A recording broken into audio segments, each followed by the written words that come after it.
পুরনিয়োগ দুর্নীতি মামলায় ফের ইডির তলব রথীন ঘোষকে। পুরনিয়োগ দুর্নীতি মামলায় ফের তৃণমূল বিধায়ক তথা প্রাক্তন খাদ্যমন্ত্রী রথীন ঘোষকে তলব করল এনফোর্সমেন্ট ডিরেক্টর। আগামী 1 জুন কলকাতার সিজিও কমপ্লেক্সে হাজিরার নির্দেশ দিয়েছে ইডি। আজও তদন্তে হাজির হওয়ার কথা থাকলেও শারীরিক অসুস্থতার কারণ দেখিয়ে এড়িয়ে যান রথীন ঘোষ। এখন নজর 1 জুনের হাজিরায়।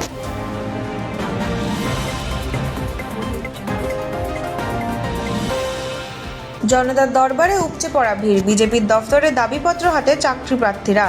গত সপ্তাহে মুখ্যমন্ত্রী শুভেন্দু অধিকারী ঘোষণা করেছিলেন প্রতি সোমবার সল্টলেকে বিজেপির রাজ্য দফতরে বসবে জনতার দরবার।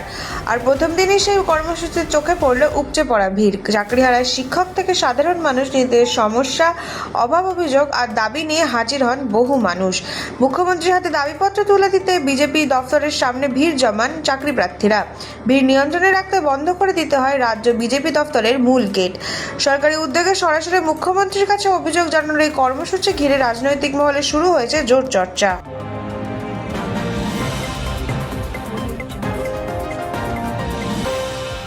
বেআইনি বহুতল কাণ্ডে উত্তাল বেলেঘাটা। রাজু নস্করের অফিসে বিক্ষোভ। বেলেঘাটার বেআইনি বহুতল ইস্যুতে ফের উত্তেজনা।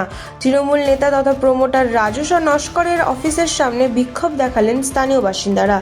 অভিযোগ 25 থেকে 30 লক্ষ টাকাতে ফ্ল্যাট কিনলেও এখনো পর্যন্ত মেলেনি বৈধ কাগজপত্র। নোটিশ জারির পর তালাবন্ধ হয়ে যায় রাজু নস্করের অফিস। এদিকে রাজুর এক ঘনিষ্ঠকে মারধরের ঘটনাকেও কেন্দ্র করে চাঞ্চল্য ছড়ায় এলাকায়। স্থানীয়দের দাবি দীর্ঘদিন ধরে প্রতারণার শিকার হচ্ছে তারা।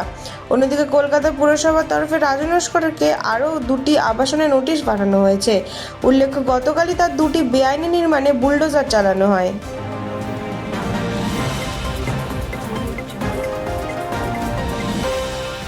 রাজ্য জুড়ে তৃণমূলের ভাঙনের ঝড়। একের পর এক পুরসভায় কাউন্সিলরদের গণ ইস্তফা।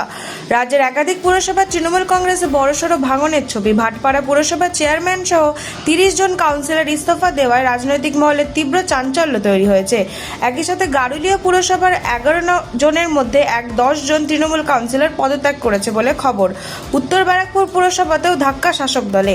পুরপ্রধান সহ 15 জন তৃণমূল কাউন্সিলর ইস্তফা দিয়েছেন। অন্যদিকে ডায়মন্ড হারবার পুরসভাতেও 16 জন কাউন্সিলরের মধ্যে 8 জন পদত্যাগ করেছেন। একের পর এক পুরসভার এই গণ ইস্তফার ঘটনায় রাজ্যের রাজনৈতিক পরিস্থিতি নতুন মোড় নিতে পারে বলেই মনে করছে রাজনৈতিক মহল।